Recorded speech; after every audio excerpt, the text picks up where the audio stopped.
Last week on Training Continues. At the dawn of the COVID era, the Strength Co's owner, Grant Brogy, took a leap of faith, distributing his weightlifting equipment to his members all across Orange County.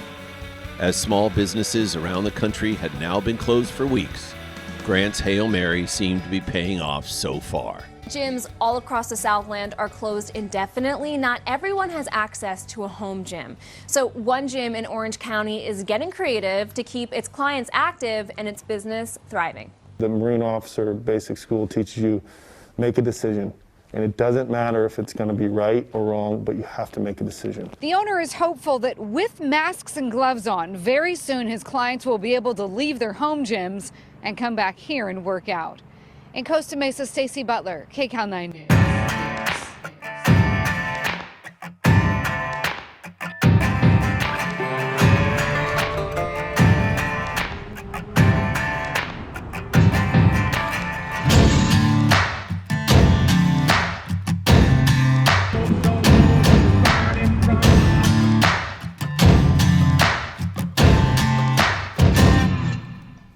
In the true spirit of unity, utility, and a little style, Grant bought his team a fleet of used American trucks.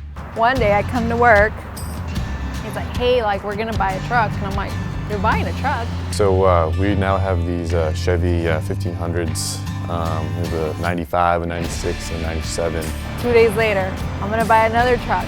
So we bought a bunch of old Chevys. I believe in the Chevy 350 motor. I think you can't go wrong with it, and that it runs a long time. 3 days after that, he buys another truck. Now he has 3 trucks.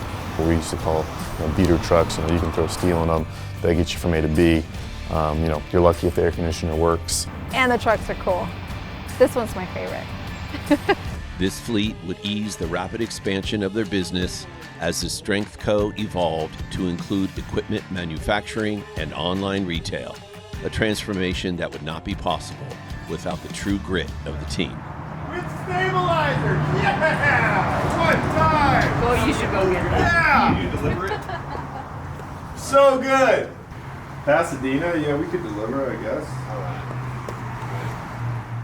My name's Malia, and I met Grant about a few years ago. So my name's Michael Meneghel. I was the first, full-time coach. I'm Diana, and I don't know what I do here. I do it all. I do a lot of the operation stuff. So in terms of what we're building, getting all the supplies, kind of talking to people who are making stuff for us, making sure they're doing it correctly. Come in, hang out, and I've done anything from drilling holes in the steel squat racks to building benches to changing starters on trucks here. Grant texted me, it was like a Monday morning, he was like, do you want to work? I said sure before I actually should have asked what exactly before I said yes. I was a hairdresser, still am, but as soon as the orders were to shut down the salon, Grant hit me up and he was like, hey, do you want to work? So when I knew that they were building a lot of stuff and could use help, I just started coming by and doing what I could when I can. But I had no idea what I was getting myself into. I thought I was just going to come here and fold some t-shirts and then go home, So the team's grown. I think we just kind of started to realize, like any business, you need to delegate certain tasks to certain people. Quickly it started evolving from run my inventory to hey, we're shipping this squat rack to New York. I need you to figure that out. He was mainly doing the orders, but once the gym had to shut down, I helped take over that because it's become such a huge animal now. And he has Diana doing all the racks and all that shipping as well. So, Strength Co is basically ran by women. It's been interesting to watch this transform from making wooden squat racks in Grant's garage to now we're manufacturing steel squat racks to just overall the transformation of the whole process has been interesting. As we're in the shop right now and there's things going on. Yep, that back there. No, you're good, man. No, you're good, Ivos. 2 years ago, I started working for him, just running the payroll and doing a lot of admin stuff. And then once all this happened, we started shipping masks and all that, so that's kind of become my main thing right now. So all here with every yellow button means unfulfilled. So these are all the orders that came in from Saturday. over the weekend. What are you shipping? Masks, shirts, books, belts, beanies, squat racks, benches, weights, barbells sometimes, truck stickers. We would like to ship a truck. What did you see? A mask? A mask, yeah, give me a mask. Do you care which kind? Give me a striped one. That's a hot commodity.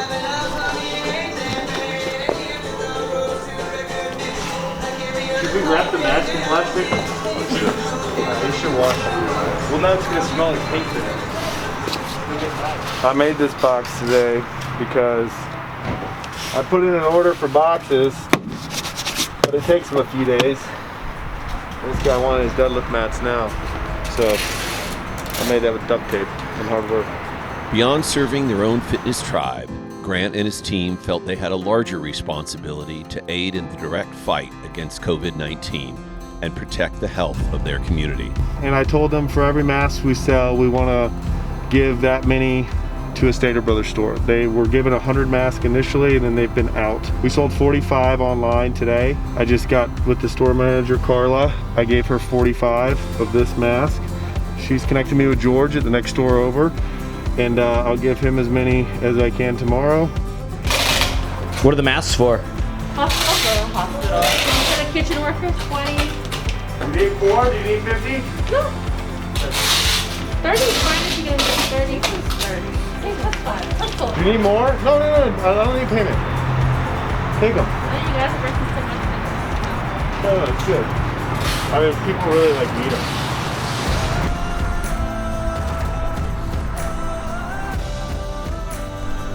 So this one fits the face up perfect, see? How many do you think you can do a day? But the Strength Co. is contributing more than just masks to their community. Grant's efforts to keep his business thriving have created positive externalities that ripple outward, energizing the economy of Orange County, our country, and the world. My goal was, and still is, as this goes on, is I don't want to pay any of my employees any less than I did when the doors were open. So we've done creative things. I bought sewing machines, hired seamstresses, we're making masks, we're giving some masks away, we're selling some masks. We're doing things to keep people employed, which at the same time, that creativity has allowed the local economy to even be better.